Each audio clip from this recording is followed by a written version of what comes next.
Hello students, welcome to RH chemistry. So ಬಹಳ ಜನ ವಿದ್ಯಾರ್ಥಿಗಳು ವೇಟ್ ಮಾಡ್ತಿದ್ದಂತಹ second round UG NEET 2021 so result ಅನ್ನು ಅನೌನ್ಸ್ ಮಾಡಿದ್ದಾರೆ. ಸೆಕೆಂಡ್ ರೌಂಡ್ ರಿಸಲ್ಟ್ ಅನ್ನು ಅನೌನ್ಸ್ ಮಾಡಿದ್ದಾರೆ. ಸೊ ನೀವು ಅದನ್ನು ನೋಡಬೇಕು ಅಂದ್ರೆ ಏನು ಮಾಡಬೇಕು ಅಂತಂದ್ರೆ, ಇಲ್ಲಿ ಏನು ಕಾಣಿಸ್ತಾ ಇದೆಯಲ್ಲ ಎರಡನೇ ಸುತ್ತಿನ ಹಂಚಿಕೆ ಫಲಿತಾಂಶ ಅಂತೇಳಿ ಅದರ ಮೇಲೆ ಕ್ಲಿಕ್ ಮಾಡಿ. ಸೊ ಕ್ಲಿಕ್ ಮಾಡಿದ ತಕ್ಷಣ ಇಲ್ಲಿ CET ನಂಬರ್ನ ಕೇಳ್ತಾರೆ, ಅದನ್ನು ಎಂಟರ್ ಮಾಡಿದ್ರೆ ನಿಮಗೆ ನಿಮ್ಮ ರಿಸಲ್ಟ್ ಕಾಣಿಸ್ತದೆ.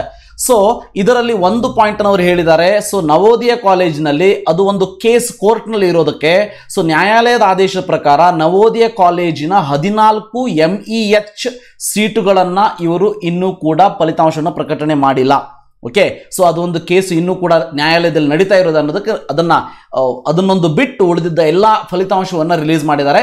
So in this particular case ಈಗ ತಾನೇ ಒಂದು ಪರೀಕ್ಷಿತ ವೇಳಾಪಟ್ಟಿಯನ್ನು ಕೂಡ ರಿಲೀಸ್ ಮಾಡಿದ್ದಾರೆ. ಅಂದರೆ ಪೋಸ್ಟ್ ಸೀಟ್ ಅಲಾಟ್ಮೆಂಟ್, ಅಂದರೆ ಈ ಸೀಟ್ ಅಲಾಟ್ಮೆಂಟ್ ಆಗಿದೆ, ಇನ್ಮೇಲೆ ಏನು ಮಾಡಬೇಕು ಅನ್ನೋದನ್ನ ಇಲ್ಲಿ ರಿಲೀಸ್ ಮಾಡಿದ್ದಾರೆ. ಇಲ್ಲಿ ನೋಡ್ಬೋದು.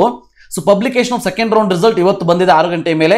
ಪೇಮೆಂಟ್ ಆಫ್ ಫೀಸ್ ಏನಿದೆ ಅದು ನಾಳೆ ಬೆಳಗ್ಗೆ 10 ಗಂಟೆಯಿಂದ 11ನೇ ತಾರೀಕು, ಅಂದರೆ ನಾಳೆ ಮತ್ತೆ ನಾಡಿದ್ದು ಡ್ಯೂರಿಂಗ್ ಬ್ಯಾಂಕಿಂಗ್ ಅವರ್ಸ್ 2 ದಿನ ಟೈಮ್ ಇದೆ. ಕರೆಕ್ಟ್ ಆಗಿ ನೋಡ್ಕೊಳ್ಳಿ.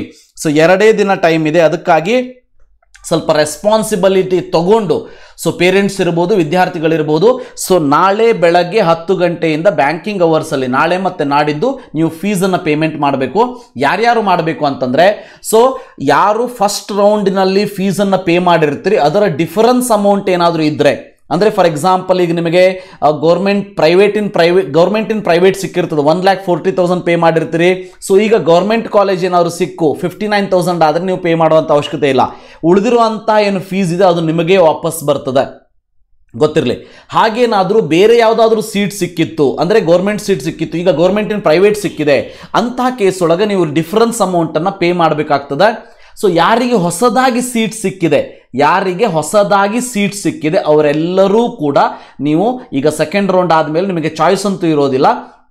ಸೊ ಅಲ್ಲಿ ಈಗ ಹೊಸದಾಗಿ ಯಾರಿಗೆ ಸೀಟ್ ಸಿಕ್ಕಿದೆ ಅವರಂತೂ ನೀವು ಕಂಪ್ಲೀಟ್ ಫೀಸನ್ನು ಪೇ ಮಾಡಲೇಬೇಕಾಗ್ತದೆ.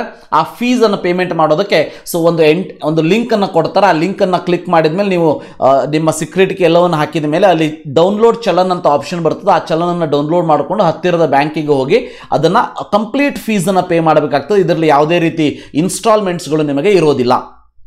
ಸೊ ಅದನ್ನು ಪೇ ಮಾಡಿದ ಮೇಲೆ ಸೊ ಸ್ವಲ್ಪ ಹೊತ್ತು ಆದಮೇಲೆ, ಅಂದರೆ ಒಂದು 4-5 ತಾಸು ಅಥವಾ ಒಬ್ಬೊಬ್ಬರಿಗೆ 1 ದಿವಸ ಆದಮೇಲೆ ಸೊ ನಿಮಗೆ ಡೌನ್ಲೋಡಿಂಗ್ ಅಡ್ಮಿಷನ್ ಆರ್ಡರ್ ಬರ್ತದೆ. ಸೊ ಡೌನ್ಲೋಡ್ ಮಾಡಿಕೊಂಡು ಸೊ ನೀವು ಅಡ್ಮಿಷನ್ ತಗೋಬೇಕು. ಇದರಲ್ಲಿ ಒಂದು ಇಂಪಾರ್ಟೆಂಟ್ ಪಾಯಿಂಟ್ ಅಂತಂದರೆ 10ನೇ ತಾರೀಕಿನಿಂದ 13ನೇ ತಾರೀಕಿನವರೆಗೆ ಬೆಳಗ್ಗೆ 10 ಗಂಟೆಯಿಂದ ಸಂಜೆ 5 ಗಂಟೆಯವರೆಗೆ ಡಿಪೋಸಿಷನ್ ಆಫ್ ಒರಿಜಿನಲ್ ಡಾಕ್ಯುಮೆಂಟ್ಸ್ ಯಾರ್ಯಾರಿಗೆ ಅಂತಂದರೆ the candidates who have been allotted government in private or private seat, ಅಂದರೆ 1,40,000 ಸೀಟು ಮತ್ತೆ 10 ಲಕ್ಷದ ಸೀಟು ಅಥವಾ 15-16 ಅದು ಯಾವುದಾದ್ರು ಪ್ರೈವೇಟ್ ಕೋಟಾ ಇದೆ, ಅವರೆಲ್ಲರೂ ಕೂಡ ನೀವು KEAಗೆ ಹೋಗಿ ಒರಿಜಿನಲ್ ಡಾಕ್ಯುಮೆಂಟ್ಸನ್ನು ಕೊಟ್ಟುಬಿಟ್ಟು, ಓಕೆ, ಒರಿಜಿನಲ್ ಡಾಕ್ಯುಮೆಂಟ್ಸನ್ನು ಕೊಟ್ಟಾದ್ಮೇಲೆ ನಿಮಗೆ ಅಡ್ಮಿಷನ್ ಆರ್ಡರ್ನ ಡೌನ್ಲೋಡ್ ಮಾಡ್ಕೊಳ್ಳೋದಕ್ಕೆ ಬಿಡ್ತಾರೆ. ಸೊ ಅಡ್ಮಿಷನ್ ಆರ್ಡರ್ನ ಡೌನ್ಲೋಡ್ ಮಾಡಿಕೊಂಡು ನೀವು ನಿಮ್ಮ ಕಾಲೇಜಿಗೆ ಹೋಗಿ ಅಡ್ಮಿಷನ್ ತಗೊಳ್ಬೇಕು. ಹಾಗೆ ಅಡ್ಮಿಷನ್ ತಗೊಳ್ಳೋದಕ್ಕೆ 14ನೇ ತಾರೀಕು 5:30 ತನಕ ನಿಮಗೆ ಟೈಮನ್ನು ಕೊಟ್ಟಿದ್ದಾರೆ. ಗೊತ್ತಿರಲಿ, ಸಂಡೇ ಇರ್ಬೋದು, ಸ್ಯಾಟರ್ಡೇ ಇರ್ಬೋದು, ಕಾಲೇಜ್ ವರ್ಕಿಂಗ್ ಡೇನೇ ಇರ್ತದೆ, ಅದ್ರ ಬಗ್ಗೆ ತಲೆ ಕೆಡ್ಸ್ಕೊಳ್ಳೋದಕ್ಕೆ ಹೋಗಬೇಡಿ. ಸೊ ನಾಳೆಯಿಂದ ನಾಡಿದ್ದಿನವರೆಗೆ ಸೊ ನೀವು ಫೀಸನ್ನು ಪೇ ಮಾಡಿಬಿಡಿ. ಓಕೆ, ಸೊ ಇಷ್ಟೆಲ್ಲ ಆದಮೇಲೆ ವೆರಿ ಇಂಪಾರ್ಟೆಂಟ್ ಥಿಂಗ್ ಈಸ್ ಯಾರ್ಯಾರು ಡಾಕ್ಯುಮೆಂಟ್ಸ್ ಅನ್ನು ಕೊಡಬೇಕು. ಇನ್ನೊಂದ್ಸರಿ ಹೇಳ್ತೀನಿ, ಕನ್ಫ್ಯೂಸ್ ಮಾಡ್ಕೋಬೇಡಿ. ಯಾರ್ಯಾರಿಗೆ ಮೆಡಿಕಲ್, ಡೆಂಟಲ್ ಅಲ್ಲ, ಗೊತ್ತಿರಲಿ, ಡೆಂಟಲ್ ಅಲ್ಲ, ಓನ್ಲಿ ಮೆಡಿಕಲ್. ಓಕೆ, ಸರ್ಕಾರಿ ಕೋಟಾದ ವೈದ್ಯಕೀಯ ಸೀಟುಗಳು, ಅಂದರೆ ಖಾಸಗಿ ಕಾಲೇಜುಗಳಲ್ಲಿ ಪಡೆದುಕೊಂಡಂಥವ್ರು. ಇಲ್ಲಿ BDS ಇರ್ಬೋದು, ಆಯುಷ್ ಇರ್ಬೋದು, ನೀವು ಡೈರೆಕ್ಟಾಗಿ ಕಾಲೇಜಿಗೆ ಹೋಗಿ ಅಡ್ಮಿಷನ್ ತಗೋತೀರಿ.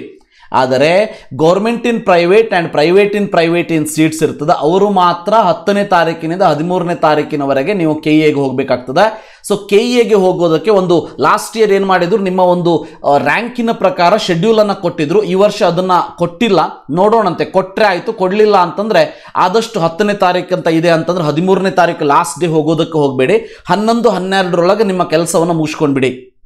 ಓಕೆ, ಫೀಸನ್ನು ಪೇ ಮಾಡಿದ ತಕ್ಷಣ ನೀವು ಬೆಂಗಳೂರಿಗೆ ಹೊರಟು ಬಿಡ್ಬೋದು. ಸೊ ಬೆಂಗಳೂರಿಗೆ ಹೋಗಿ KEAಗೆ ಹೋಗಿ ನೀವು ಇನ್ ಪರ್ಸನ್ ಅಂದರೆ ವಿದ್ಯಾರ್ಥಿ ಕಂಪಲ್ಸರಿಯಾಗಿ ಹೋಗಲೇಬೇಕು, ಅವನ ಜೊತೆ ಒಬ್ಬ ಪೇರೆಂಟ್ ಹೋಗ್ಬೋದು. ಸೊ ಹೋಗಿ ಆ ಒಂದು ಫೀಸನ್ನು ಅಲ್ಲಿ ಕೊಟ್ಟು ಬರಬೇಕಾಗ್ತದೆ.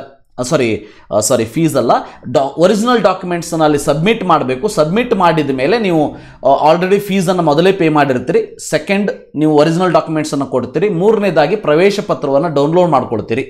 ಗೊತ್ತಿರಲಿ. ಸೊ ಯಾರು ಖಾಸಗಿ ಕಾಲೇಜುಗಳಲ್ಲಿ ಸರ್ಕಾರಿ ಕೋಟಾದ ಸೀಟು ಮತ್ತು ಖಾಸಗಿ ಕೋಟಾದ ಸೀಟನ್ನು ತೊಗೊಂಡವರು, ಇದರಲ್ಲಿ NRI ಇರ್ಬೋದು, ಮ್ಯಾನೇಜ್ಮೆಂಟ್ ಇರ್ಬೋದು, ಗೌರ್ಮೆಂಟ್ ಇರ್ಬೋದು, ಆಯುಷ್ ಇರ್ಬೋದು, BDS ಇರ್ಬೋದು, ಅವರೆಲ್ಲರೂ ಕೂಡ ನೀವು ಡೈರೆಕ್ಟಾಗಿ ಕಾಲೇಜಿಗೇನೆ ಹೋಗಿ ಅಡ್ಮಿಷನ್ ತೊಗೊಂಡ್ಬಿಡ್ತೀರಿ.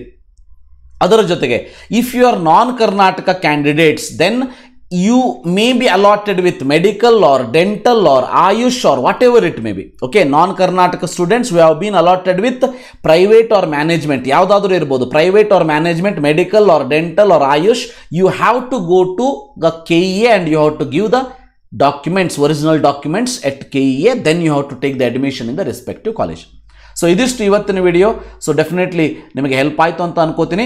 ಸೊ ಯಾರೂ ಕೂಡ ವರಿ ಮಾಡ್ಕೊಳ್ಳೋಂಥ ಅವಶ್ಯಕತೆ ಇಲ್ಲ. ನಾಳೆ 10 ಗಂಟೆಯ ಮೇಲೆ ನಿಮಗೆ ಚಲನನ್ನು ಡೌನ್ಲೋಡ್ ಮಾಡ್ಕೊಳ್ಳೋದಕ್ಕೆ ಅವಕಾಶವನ್ನು ಮಾಡಿಕೊಡ್ತಾರೆ. ಮತ್ತು ಸೊ ಫೀಸನ್ನು ಪೇ ಮಾಡಿಬಿಡ್ಬೋದು. ಅದಾದಮೇಲೆ ಸೊ ಯಾರ್ಯಾರಿಗೆ ಪ್ರೈವೇಟ್ ಸೀಟ್ ಸಿಕ್ಕಿದೆ ಅಥವಾ ಗೌರ್ಮೆಂಟಿನ ಪ್ರೈವೇಟ್ ಸೀಟ್ ಸಿಕ್ಕಿದೆ, ಡೈರೆಕ್ಟಾಗಿ ಬೆಂಗಳೂರಿಗೆ ಹೋಗಿ ಡಾಕ್ಯುಮೆಂಟ್ಸನ್ನು ಕೊಟ್ಟು ಅದಾದಮೇಲೆ ಕಾಲೇಜಿಗೆ ಹೋಗಿ ಅಡ್ಮಿಷನ್ ತೊಗೊಂಡು ಬನ್ನಿ. ಸೊ ಆಲ್ ದ ಬೆಸ್ಟ್ ಅಂತ ಹೇಳ್ತಾ ಈ ವಿಡಿಯೋವನ್ನು ಇಲ್ಲಿ ಮುಗಿಸೋಣಂತೆ. Thank you. Have a nice day.